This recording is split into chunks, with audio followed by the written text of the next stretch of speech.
নমস্কাৰ স্বাগতম জনাইছো আজিৰ বিশেষ অনুষ্ঠানটিলৈ আমি সচৰাচৰ এই যোৱা বিগত কেবাটাও দেওবাৰত আমি এই কথাখিনি পাতি আছো যে যেতিয়া ৰাষ্ট্ৰীয় পৰ্যায়ত সিভিল সাৰ্ভিসেছৰ যেতিয়া পৰীক্ষা হয় তাত অসমৰ ফলাফল বৰ বিশেষ এটা ভাল নাথাকে বা বৰ বিশেষ উন্নত নাথাকে কিয় তেনেকুৱা এটা ফলাফল আশা অনুপাতে আমি কিয় সেই ফলাফলটো কৰিবলৈ নোৱাৰো বা ইউপিএসসি যদি আমি ক'বলৈ যাওঁ ইউপিএসসি কিয় ক্ৰ্যাক কৰাত বৰ বিশেষভাৱে সক্ষম নহয় অসমৰ ছাত্ৰ ছাত্ৰীসকলে অসমৰ পৰীক্ষাৰ্থীসকলে এই সন্দৰ্ভত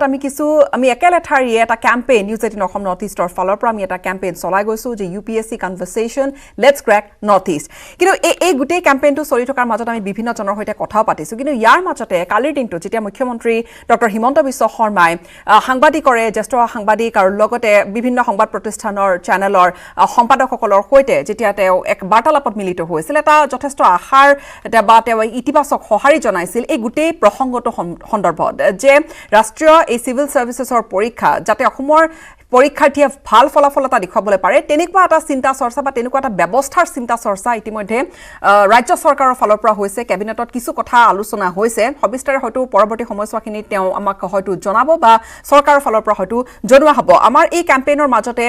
মুখ্যমন্ত্ৰী গৰাকীৰ এই কথাখিনিয়ে যথেষ্ট এটা ইতিবাচক আমি সঁহাৰি এটা দিছে আমি এটা নতুন এটা আশা এটা দেখিছো আৰু আনহাতে আজিও এই প্ৰসংগতে কিছু আমি আলোচনা কৰিবলৈ বিচাৰিম যে বিগত সময়ছোৱাখিনি বিভিন্নজন সমল ব্যক্তি বিভিন্নজন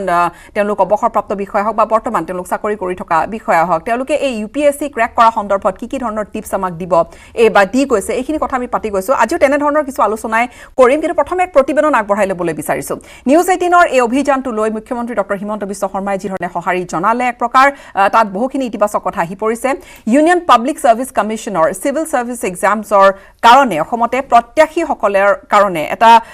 পৰিৱেশ গঢ়িবলৈ পদক্ষেপ লোৱাৰ কথা অসম চৰকাৰে ভাবিছে আৰু এই সন্দৰ্ভত নিউজ 18 অসম নৰ্থ ইষ্টে ইউপিএসসি কনভাৰসেশনছ লেটস ক্ৰ্যাক নৰ্থ ইষ্ট নামেৰে আমি চলাই গৈছিল এক মাহজোৰা অভিযান কিন্তু চৰকাৰৰ চিন্তা চৰ্চাখিনি কি ধৰণৰ হ'ব পাৰে প্ৰথমে আগবঢ়াই লওঁ এই প্ৰতিবেদন চাওক আৰু তাৰ পিছত কিছু আলোচনা কৰিম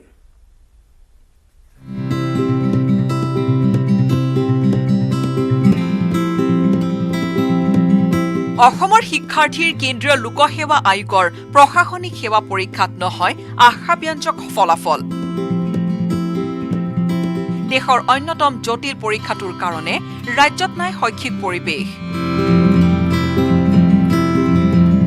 শিক্ষাৰ্থীৰ মাজত নাই সজাগতা সেয়ে ৰাজ্যত এই পৰীক্ষাৰ কাৰণে এক শৈক্ষিক পৰিৱেশ গঢ়িবলৈ নিউজ 18 অসম নৰ্থ ইষ্টে আৰম্ভ কৰিছিল এক মাহজোৰা আলোচনা ইউপিএসসি কনভাৰসেশনছ লেটস ক্ৰ্যাক নৰ্থ ইষ্ট শীৰ্ষক এই অভিযানত ভাগ লৈছিল বহুকেইজন IAS IPS বিষয়া শিক্ষাবিদ আৰু শিক্ষাৰ্থীয়ে বছৰৰ পহিলা দিনটোতে নিউজ 18ৰ অভিযানলৈ সঁহাৰি জনাইছে মুখ্যমন্ত্ৰী ডক্টৰ হিমন্ত বিশ্ব শৰ্মাই এই দিশত অসম চৰকাৰে প্ৰণয়ন কৰিব নীতি ইতিমধ্যে হৈ গৈছে কেবিনেট সিদ্ধান্ত ইউপিএসসিৰ কাৰণে কিবা স্পেশাল অহাকালি যেতিয়া কেবিনেট ব্ৰিফিঙত আপোনালোকে এই গোটেইখিনিৰ ওপৰত এটা সুন্দৰ ব্ৰিফিং এটা পাব য'ত আমি আৰ্মি পেৰামিলিটাৰী ফ'ৰ্চ ইউপিএসসি বেংকৰ ৰিক্ৰুটমেণ্ট এই গোটেইখিনিৰ ওপৰতে আমি কেইটামান সিদ্ধান্ত লৈছো আৰু গভৰ্ণমেণ্টে খুব এক্টিভলি চেষ্টা কৰিব খুজিছে যাতে আমি এই কামখিনি কৰিব পাৰো নিউজ 18ৰ এই বিশেষ আলোচনাত ভাগ লৈছিল বিশেষ আৰক্ষী সঞ্চালক প্ৰধান জিপি সিং এনআৰ অধীক্ষক শংকৰব্ৰত ৰায়মেধি নগাঁৱৰ এছপি আনন্দ মিশ্ৰা অৱসৰপ্ৰাপ্ত প্ৰশাসনিক সেৱা বিষয়া লীনা শৰ্মা ভাৰত চৰকাৰৰ যুটীয়া সচিব খুনমণি বৰা আদিয়ে লগতে অংশ লৈ বিভিন্ন প্ৰায়োগিক পৰামৰ্শ আগবঢ়াইছিল গুৱাহাটী বিশ্ববিদ্যালয় কটন বিশ্ববিদ্যালয় শ্ৰীমন্ত শংকৰদেৱ বিশ্ববিদ্যালয় আদিৰ বহুকেইজন শিক্ষাবিদে দিল্লী আৰক্ষীৰ বিশেষ আয়ুক্ত ৰবিন হিবুৱে অভিযানত অংশগ্ৰহণ কৰি বিভিন্ন পৰামৰ্শ দিয়াৰ লগতে অনুষ্ঠানটোৰ ভূয়সী প্ৰশংসা কৰিছিল Your channel is doing a very, very extraordinary something which is need of the hour for the youth. I'm very glad. You must, through your channel, I must appreciate, or you are the only channel which has really taken out this very progressive idea of, catering for the youth's problem, which our people are very deprived of this elite civil service. You must keep it up, not only with me. Next time you must decide talk with some of your education minister, with some of your social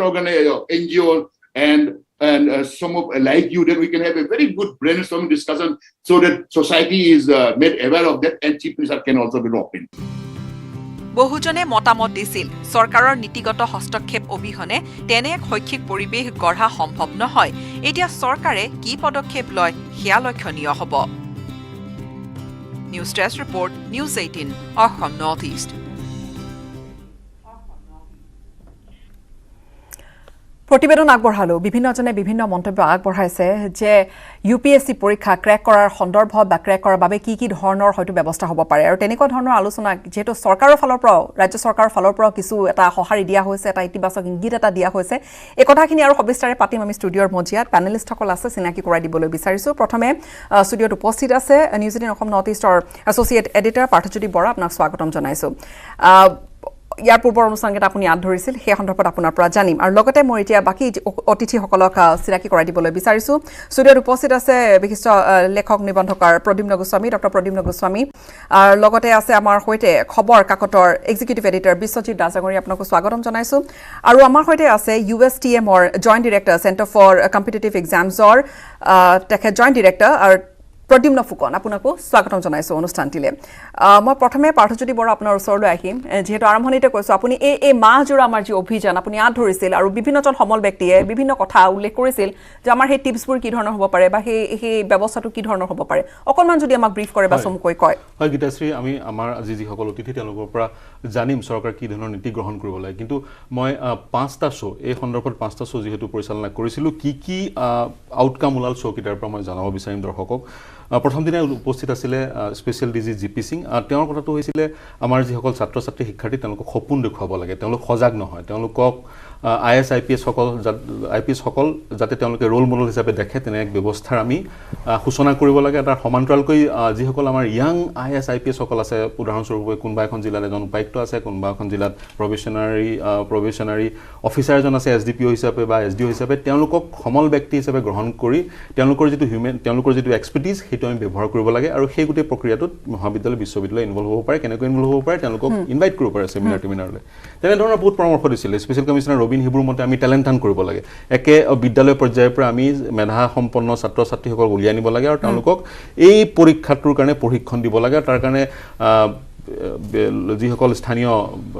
all India ছাৰ্ভিচেছৰ বিষয়াসকল কৰ্মৰত হৈ আছে কম দিনৰ কাৰণে হ'লেও অসম মেঘালয় কেডাৰৰ বা অন্যান্য যি ৰাজ্যিক কেডাৰসমূহৰ তেওঁলোকক ইনভলভ কৰিব লাগে তেওঁলোকে মেণ্টৰিং কৰিব পাৰে আৰু তাৰ সমান্তৰালকৈ যিসকল বিধায়ক বা সাংসদ আছে তেওঁলোকেও মেণ্টৰিং কৰাৰ এক পৰামৰ্শ তেওঁ দিছিলে আৰু যি লোকেল এৰিয়া ডেভেলপমেণ্ট ফাণ্ড আছে তাৰ ছেকশ্যন 4ৰ মতে সেই যি পইচা সেই পইচা আমি সেই ধৰণে ব্যৱহাৰ কৰিব পাৰোঁ আৰু সেই আমাৰ যিসকল লেজিছলেটৰ তেওঁলোককো ইনভলভ কৰিব লাগে বুলি কৈছিল শংকৰ বতৰ ৰায়মেধিও এই অনুষ্ঠানত অংশগ্ৰহণ কৰিছিল তেওঁ কৈছিলে কোচিং প্ৰাৰম্ভিক পৰ্যায়ত যদিও কোচিঙৰ প্ৰয়োজন পিছৰ পৰ্যায়ত আজিৰ যি সায়েন্স এণ্ড টেকনলজি যুগ আজিৰ যুগত কোচিঙৰ প্ৰয়োজন নাই আৰু তেওঁ বহুকেইটা মিথ এই পৰীক্ষাটোৰ বহুকেইটা মিথ তেওঁ ভাঙিছিল আৰু তেওঁ এটা কথা কৈছিলে যিবোৰ দিল্লীৰ গুণগত মানদণ্ডৰ কোচিং ইনষ্টিটিউট বা যিসকল গুণগত মানদণ্ডৰ শিক্ষক দিল্লীত পোৱা যায় যাৰ কাৰণে অসমৰ ছাত্ৰ ছাত্ৰী বা উত্তৰ পূৰ্বাঞ্চলৰ ছাত্ৰ ছাত্ৰী দিল্লীলৈ যায় সেই কোচিং ইনষ্টিটিউটসমূহ অসমলৈ আনিব লাগিব আৰু অসমত যিহেতু তেওঁলোকে মুনাফা আদায় কৰিব নোৱাৰিব কাৰণ সেইবোৰ এক প্ৰকাৰ ব্যৱসায়িক প্ৰতিষ্ঠান গভৰ্ণমেণ্টে তেওঁলোকক ইনচেণ্টিভাইজ কৰাৰ এক নীতি গ্ৰহণ কৰিব লাগে বুলি শংকৰ বতৰ ৰায়মেধিয়ে কৈছিলে Sonmoni Bora joint secretary government of India IS 1999 batch Chhattisgarh cadre তেওঁ কৈছিলে মহাবিদ্যালয় বিশ্ববিদ্যালয়সমূহৰ কাম নহয় যে IS আৰু IPS বা অল ইণ্ডিয়া ছাৰ্ভিচেছৰ বিষয়াসকল জন্ম দিয়া এখন মহাবিদ্যালয় বিশ্ববিদ্যালয় বহুত কাম থাকে মননশীল শিক্ষা প্ৰদান কৰা বা গৱেষণা বা অন্যান্য বহুত কাম থাকিব কিন্তু সমান্তৰালভাৱে শিক্ষাবিদসকলে এই কামতো তেওঁলোক জড়িত হ'ব পাৰে পুনৰ তেওঁ কৈছিলে যিসকল স্থানীয় বিষয়া তেওঁলোকৰ সহযোগ ল'ব পৰা যায় অৱসৰপ্ৰাপ্ত বিষয়াসকলৰ সহযোগ ল'ব পৰা যায় আৰু এক তেনেধৰণৰ পৰিমণ্ডল বিশ্ববিদ্যালয়সমূহত মহাবিদ্যালয়সমূহত গঠন কৰিব পৰা যায় আনন্দ মিশ্ৰাই কৈছিল আনন্দ মিশ্ৰাই একদম ষ্টাৰ্ট যিটো বিহাৰ আৰু অসমৰ ডিফাৰেঞ্চ তেওঁ কৈ দিছিলে তেওঁ সম্পূৰ্ণ বৰ ধুনীয়া বিশ্লেষণ দিছিলে তেওঁ কৈছিলে বিহাৰৰ যি সমাজ ব্যৱস্থা আৰু অসমৰ সমাজ ব্যৱস্থা সম্পূৰ্ণ পৃথক বিহাৰত যি এক নিষ্পেষিত জনসাধাৰণ দেখা যায় জাতিগত কাৰণত সেই নিষ্পেষিত লোকসকলে সেই ব্যৱস্থাৰ পৰা মুক্তি পাবলৈ চৰকাৰী চাকৰি বিচাৰে আৰু চৰকাৰী চাকৰি সমান্তৰালকৈ ক্ষমতা বিচাৰে গতিকে IS বা IPSৰ যি গোটেই ব্যৱস্থাটো সেই ব্যৱস্থাটো তেওঁলোকৰ কাৰণে এস্কেপ ৰেট বুলি ক'ব নোৱাৰি মুক্তি পৰা এক ব্যৱস্থা হৈ পৰে আৰু সেই ক্ষুধাটো তেওঁলোকৰ অসমতকৈ বেছি আৰু তেওঁলোকে যিসকল IS IPS অফিচাৰ সেইসকলক ৰোল মডেল হিচাপে দেখিছে গতিকে তেওঁলোকে সপোন দেখে আপুনি যদি আজি অসমৰ এখন স্কুলৰ ছাত্ৰ ছাত্ৰীক সোধে তুমি ডাঙৰ হ'লে কি হ'বা বুলি প্ৰায় 70-80% ক'ব ডক্টৰ হ'ম ইঞ্জিনিয়াৰ হ'ম ইত্যাদি পৰিত্যাগী যদি বিহাৰ বা ঝাৰখণ্ডত সোধা যায় তাৰে চাগৈ 25% এজন প্ৰশাসনিক সেৱা বিষয়া হ'ম বুলি কয় এই আনন্দ মিশ্ৰৰ বক্তব্য আছিল লীনা শৰ্মা উপস্থিত আছিলে তেওঁ গোটেই শিক্ষা ব্যৱস্থাটোত এক পৰিৱৰ্তনৰ পোষকতা কৰিছিল ঘৰত অভিভাৱকে সন্তানসকলক মনন শিক্ষা যাতে প্ৰদান কৰে সেই সন্দৰ্ভত তেওঁ মত পোষণ কৰিছিল এক গতিশীল শৈক্ষিক পৰিৱেশ গঢ়াৰ কথা কৈছিল বিক্ৰম কৰি আহিছিলে commissioner panchayat and rural development তেওঁ স্কুলখনৰ কথা কৈছিলে স্কুলখনত তেওঁ নৱোদয় বিদ্যালয়ৰ তেওঁ কৈছিলে তেওঁ নৱোদয় বিদ্যালয়ৰ প্ৰাক্তন ছাত্ৰ গতিকে নৱোদয় বিদ্যালয়ত যি এটা পেন ইণ্ডিয়া এটা পৰিৱেশ পাইছিল সেই পৰিৱেশটোৱে পিছৰ পৰ্যায়ত সহায় কৰিছিল অৰ্থাৎ বিভিন্নজনে যিখিনি মন্তব্য আগবঢ়াইছে বিভিন্ন ডিৰেকশ্যন